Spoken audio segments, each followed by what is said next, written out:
السلام علیکم ورحمۃ اللہ وبرکاتہ۔ آج کا لیسن سورہ توبہ پارہ نمبر 10 آیت نمبر 25 سے 27 تک ہے۔ اعوذ باللہ من الشیطان الرجیم، بسم اللہ الرحمن الرحیم۔ رب اشرح لی صدری ویسر لی امری واحلل عقدۃ من لسانی یفقہوا قولی رب زدنی علما اللہم فقہنا فی الدین۔ لقد نصرکم اللہ، البتہ بے شک مدد کی تمہاری اللہ نے، فی مواطن کثیرہ، بہت سے میدانوں پہ،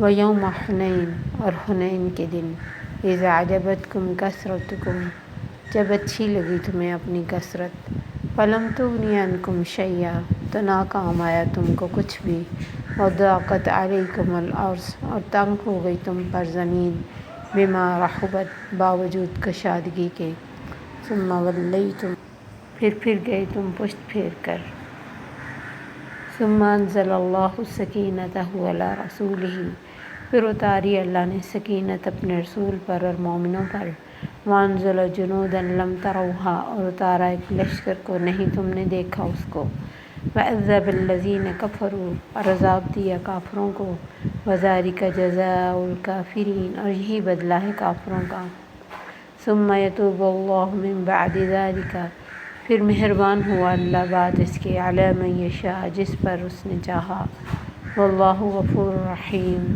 اللہ بخشنے والا مہربان ہے۔ حنین مکہ اور طائف کے درمیان کی ایک جگہ، جہاں فتح مکہ کے بعد 8 ہجری میں ایک جنگ ہوئی۔ عرب کے جو اکثر قبیلے تھے وہ اس انتظار میں تھے کہ اگر محمد صلی اللہ علیہ وسلم قریش پر غالب آ گئے، مکہ فتح ہو گیا، تو سمجھو کہ وہ پیغمبر ہیں۔ ان کے تورات اور انجیل میں سکتا ہے کہ آپ کے غلبے کی پیشین گوئی ہو۔ تو انہوں نے سوچا تھا کہ جب وہ غالب آئیں گے تو ہم اسلام قبول کر لیں گے۔ چنانچہ فتح مکہ کے بعد بہت سارے قبیلے آپ کی خدمت میں آئے اور اسلام قبول کیا، جیسے وہ سورہ نصر میں ہے، اذا جاء نصر اللہ والفتح ورأیت الناس يدخلون فی دین اللہ افواجا، فوجوں کی صورت میں، یعنی گروپ کے گروپ آئے اور اسلام قبول کیا۔ لیکن 2 قبیلے حوازن اور ثقیف جو تھے، ان کو اپنی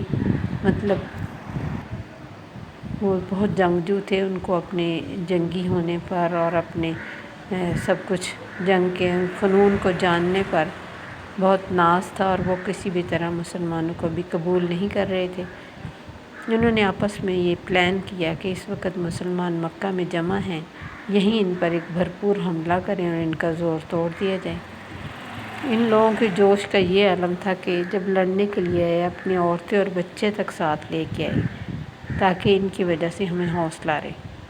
ایک 30 سال کا نوجوان تھا جو ان کا سپہ سالار تھا، کمانڈر تھا۔ نبی صلی اللہ علیہ وسلم مکہ ہی میں ہی تھے۔ آپ کو ان حالات کا پتہ چلا۔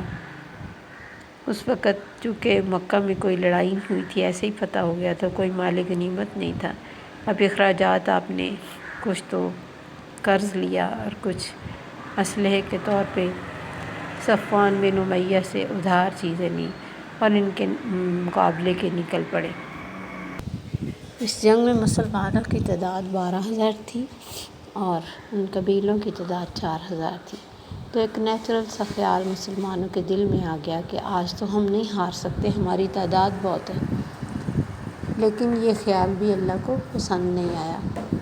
وہ قبیلہ بڑی پلاننگ سے پہاڑوں میں، سارے پہاڑوں کے اندر چھپے ہوئے تھے۔ جب مسلمان سینٹر میں پہنچے تو انہوں نے چاروں طرف سے تیروں کی بوچھاڑ کی، جس سے مسلمانوں کے قدم اکھڑ گئے۔ حتیٰ کہ جنگ میں ایسا ٹائم آیا کہ نبی صلی اللہ علیہ وسلم اکیلے ہی دشمنوں کی طرف بھاگے جا رہے تھے، جس میں حضرت ابو سفیان اور حضرت ابن عباس کہتے کہ ہم آپ کے ساتھ تھے، اور حضرت ابو سفیان نے آپ کے گھوڑے کی لگام پکڑی ہوئی تھی کہ آپ اکیلے آگے نہ چلے جائیں۔ لیکن آپ اتنے بہادر تھے کہ وہ کہتے کہ جب جنگ میں ہم آپ کے پیچھے چھپ کر کھڑے ہو جاتے تھے، ایسے بھی موقع آئے۔ ان آیات میں اسی بات کا ذکر ہے۔ اللہ فرماتے ہیں لقد نصرکم اللہ فی مواطن کثیرہ، اللہ نے بہت سے میدانوں میں تمہاری مدد کی، اور حنین کے دن بھی۔ اذا اعجبتکم کثرتکم، جب عجب لگی تمہیں، اچھی لگی تمہیں اپنی کثرت، فلم تغنی عنکم شیئا، تو کچھ بھی تمہارے کام نہ آیا۔ جب پاؤں اکھڑے تو کیسے تم دوڑے۔ وضاقت علیکم الارض، اور تنگ ہو گئی تم پر زمین، بما رحبت، باوجود اس کے کہ وہ کشادہ تھی۔ یعنی اس وقت جیتنا اتنا مشکل ایک دم سے، جب کسی کے پاؤں اکھڑ جائیں میدان جنگ سے، اور وہ مڑ جائے، اپنے راستے سے ہٹ جائے، ثم ولیتم مدبرین، تم پھر گئے پشت پھیر کر، تو اس وقت جو حالات ہوتے ہیں وہ سنبھلنے کے لیے بہت مشکل ہوتے ہیں۔ لیکن نبی صلی اللہ علیہ وسلم نے اکیلے ہونے کے باوجود بہت بہادری سے ان کا مقابلہ کیا، اور حضرت ابن عباس سے کہا کہ اصحاب شجرہ کو بلا۔ اصحاب شجرہ وہ تھے جنہوں نے صلح حدیبیہ میں آپ کے ہاتھ پر بیعت کی۔ وہ کہتے میں لمبا اونچا تھا، اور میں نے جب آواز دی تو وہ یوں آ گئے جیسے بچہ اپنی ماں کے پاس آتا ہے۔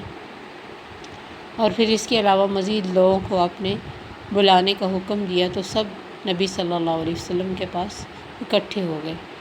تو جب کسی بھی کام میں کمانڈر بہادر ہوتا ہے، وہ اپنی جگہ سے نہیں ہلتا، تو دوسروں کو بھی حوصلہ ہو جاتا ہے۔ اب اپنی کثرت کا زوم تو ان کا نکل چکا تھا، پھر وہ جم کر لڑے۔ اللہ کی مدد بھی شامل حال ہوئی۔ اللہ نے حوصلے کے لیے فرشتوں کو بھیجا، جنہوں نے جنگ میں حصہ تو نہیں لیا، لیکن مسلمانوں کے حوصلے بڑھ گئے۔ اور پھر نبی صلی اللہ علیہ وسلم نے اس جنگ میں بھی ایک مٹھی ریت کی ان کی طرف پھینکی، جو ان کے تمام کے آنکھوں میں پہنچ گئی۔ اس معاملے میں کی ساری کچھ حدیثیں بھی ہیں۔ سیدنا براء بن عازب کہتے ہیں کہ ہم مال غنیمت پر ٹوٹ پڑے، یعنی تھوڑا سا جو شروع میں غالبہ ہوا تھا، اور دشمن نے ہم پر تیر برسانے شروع کر دیے۔ سیدنا انس فرماتے کہ حنین کے دن آپ کے ساتھ 10,000 مجاہدین کے علاوہ، جنہیں فتح مکہ کے بعد معافی دی گئی تھی، وہ بھی تھے، باقی سب آپ کو ساتھ چھوڑ گئے اور آپ اکیلے رہ گئے۔ پھر آپ نے ان کو بلایا تو سب آئے۔ حضرت براء بن عازب کہتے جب لوگوں کو آواز دی گئی، اس وقت آپ یہ شعر پڑھ رہے تھے، انا النبی لا کذب، میں نبی ہوں، کوئی جھوٹ نہیں، انا ابن عبد المطلب، میں ابن عبد المطلب ہوں۔ اور فرما رہے تھے اللہ ہم پر اپنی نصرت نازل فرما۔ اللہ کی قسم جب جنگ شدت اختیار کر جاتی، ہم آپ کے ذریعے اپنا بچاؤ کرتے، یعنی آپ کے پیچھے ہو جاتے تھے، اور آپ اور ہم میں بہادر وہ تھا جو آپ کے برابر کھڑا ہوتا۔ پھر اللہ تعالیٰ نے جنگ کا نقشہ بدلا، اور مسلمانوں نے اس جنگ میں فتح حاصل کی۔ ان کے عورتیں اور بچے جن کو وہ ساتھ لے تھے، وہ لونڈیاں غلام بن گئے، اور خود ان کو بہت سارا ان سے مال غنیمت مسلمانوں کو ملا۔ بعد میں نبی صلی اللہ علیہ وسلم نے اس مال غنیمت کو اور لونڈیوں غلاموں کو تقسیم کر دیا، لیکن کچھ ٹائم کے بعد وہ آپ کے پاس آئے، اور کافی سارے لوگ تو اسلام لے آئے۔ 2 ماہ کے بعد یہ آپ کی خدمت میں حاضر ہوئے، اور کہا کہ ان کے مال ان کو واپس کر دیے جائے، اور لونڈی اور غلام بھی آزاد کر دیے جائیں، کیونکہ یہ مسلمان ہو چکے تھے۔ لیکن آپ نے فرمایا اب تو میں سب کچھ مجاہدین میں تقسیم کر چکا ہوں، اور تم تو بہت دیر سے آئے ہو، میں تمہارا انتظار کرتا رہا۔ اب تو یہ ہو سکتا ہے کہ یا تو اپنے مال واپس لے لو یا لونڈی غلام لے لو۔ ان لوگوں نے لونڈی اور غلام لینے کو ترجیح دی۔ چنانچہ آپ کی ارشاد کی تعمیل کرتے ہوئے تمام مسلمان جن کو لونڈیاں اور غلام ملے تھے، انہوں نے خوشی سے واپس کر دیے۔ ایک اور شخص ان میں قبائل میں، حوازن اور ثقیف کے قبائل میں، وہ شیبہ بن عثمان شاید ان کا نام تھا، فرماتے کہ غزوہ بدر میں میرے باپ اور چچا مارے گئے تھے، جن کا غصہ، جوش اور انتقام میرے دل میں تھا۔ میں مسلمانوں کے ساتھ ہوا اور موقع پا کر نبی صلی اللہ علیہ وسلم پر حملہ کر دوں۔ جب ان کے پاؤں اکھڑ گئے تو میں پاس گیا، اور حضرت ابن عباس اور حضرت ابو سفیان دائیں بائیں تھے۔ میں پیچھے گیا کہ حملہ کروں، آپ کی نظر مجھ پہ پڑی، مجھے بلایا، میرے سینے پہ ہاتھ رکھ کے دعا کی، اللہ اس سے شیطان کو دور کر دے۔ پھر جب میں نے نظر اٹھائی تو آپ میرے دل میں اتر گئے۔ فرمایا جاؤ ان لوگوں سے لڑو، یعنی اسی وقت وہ مسلمان ہو گئے، حالانکہ مارنے کی نیت تھی ایسے۔ پھر میں آپ پر جان قربان کرنے لگا۔ بعد میں مجھے آپ نے بلا کر میری ساری نیت کے بارے میں بتایا۔ تو آپ دیکھیں کہ کیسے ایک ایسا انسان جس کے ارادوں کا بھی آپ کو علم تھا کہ یہ مجھے مارنے کے لیے آیا اور کس نیت سے وہ آیا، تو کیسی آپ کی خیرخواہی نے اور محبت نے اس کو بدل کے رکھ دیا۔ ہم محبت اور خیرخواہی بھی ان سے کرتے جو ہم سے کرے، ان کے کام آتے جو ہمارے کام آئیں۔ کبھی دشمنوں سے بھی خیرخواہی کریں تو بہت سے مرحلے آسان ہو جاتے۔ یہ آپ کی اپنے دشمن سے خیرخواہی تھی، اور اسی سفر میں وہ واقعہ بھی پیش آیا تھا جو بہت مشہور ہماری بکس میں بھی ہوتا تھا کہ نبی صلی اللہ علیہ وسلم فارغ ہو کے ایک درخت کے نیچے آرام کر رہے تھے اور آپ کی آنکھ لگ گئی، آپ نے اپنی تلوار درخت پہ لٹکائی ہوئی تھی۔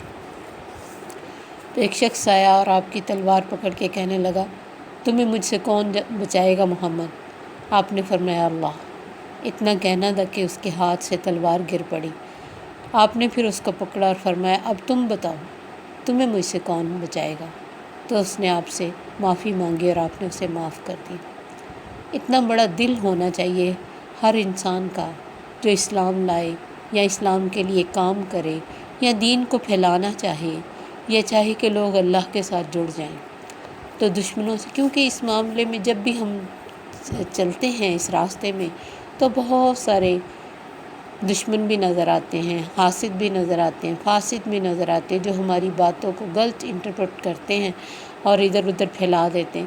تو ایسے تمام معاملات میں اگر وہ کسی بھی نیت سے آئے اور ہمارے اندر خیر خواہی ہے تو اللہ تعالیٰ ان کے اندر بھی خیر خواہی ڈال دیتا ہے۔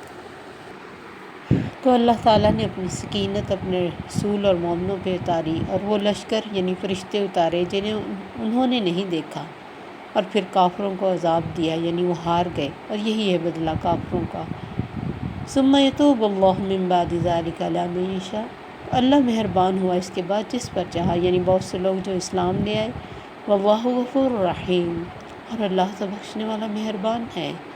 کوئی انسان اس کی طرف آئے صحیح، اور وہ کتنا بھی بڑا غلط کام کر کے، اب یہ دیکھیں کتنی بڑی بری نیت تھی کہ نبی کو قتل کرنا ہے، لیکن اللہ نے اس پہ مہربانی کی۔ تو اللہ مہربان ہو سکتا ہے جس پہ بھی چاہے۔ اللہ سے ہمیشہ خیر کی دعا کرنی چاہیے، اور اپنے لیے ہی نہیں دوسروں کے لیے۔ جب ہم دوسروں کے خیر خواہ ہوتے ہیں تو یہ خیر آٹومیٹکلی ہمیں ہی پہنچتی ہے۔ اللہ سے دعا ہے کہ ہمیں اپنے دین کے ساتھ جوڑے رکھے اور اپنے بہترین مجاہد بنائے۔ السلام علیکم ورحمۃ اللہ وبرکاتہ۔ سبحانک اللہم وبحمدک، اشہد ان لا الہ الا انت، استغفرک واتوب الیک۔ اس معاملے میں ایک بات جو میرے ذہن سے نکل گئی کہ بعض دفعہ ہم یہ جو خود پسندی ہے جیسے ان کے دل میں آئی تھی، ہمارے دلوں میں بھی آ جاتی ہے۔ جیسے ہمارے بچے بہت لائق ہیں، ہم کو کاروبار بہت اچھا کرنا آتا ہے، ہم کھانا بہت اچھا بنا لیتے ہیں، ہمارا گھر بہت خوبصورت ہے، یعنی کوئی بھی خود پسندی جو انسان کے دل میں آتی ہے اللہ کو پسند نہیں۔ ہم کچھ بھی نہیں ہیں، چاہے ہم کتنے ہی دنیا میں اسمارٹ اور بہت کیا کہتے ہیں ایبیلٹیز والے ہو جائیں، بہت کوالٹیز ہم میں آ جائیں، بہت کچھ ہم جانتے ہوں اور ہم کر سکتے ہوں، تب بھی اللہ کے سامنے ہمیشہ جھکے ہوئے رہنا چاہیے کہ وما توفیقی الا باللہ۔ جو بھی مجھے یا میرے بچوں کو یا کسی کو بھی زندگی میں توفیق ملتی ہے کچھ اچھا کرنے کی، وہ اللہ کی طرف سے ملتی ہے۔ اب یہ دیکھیں کہ یہ صحابہ تھے ہمیشہ اچھا کرنے والے، لیکن دل میں آنے والا ایک ذرا سا خود پسندی کا خیال ایک دم شکست کی طرف لے گیا، تو اللہ کی رحمت سے یہ فتح میں تبدیل ہوئی۔ تو اسی طرح آپ دیکھیں بعض دفعہ بہت دعوے سے کسی بات کا دعویٰ کرتے کہ میں بہت اچھا فلاں کام کر سکتی ہوں، اور وہ اکثر کام ہم سے غلط ہو جاتا ہے۔ تو اس لیے ہمیشہ یہی کہنا چاہیے کہ اللہ کی مدد کے ساتھ یہ کام میں کر سکتی ہوں، تو پھر اللہ کی مدد ساتھ ہوتی ہے۔ تو یہ چیزیں ہمیں اپنی زندگی میں بھی دیکھنا چاہیے، کہاں میرے دل میں اپنی بڑائی کا خیال آیا، کس معاملے میں آیا۔ تو وہاں اپنے آپ کو پکڑیں اور کنٹرول کریں۔ السلام علیکم ورحمۃ اللہ وبرکاتہ۔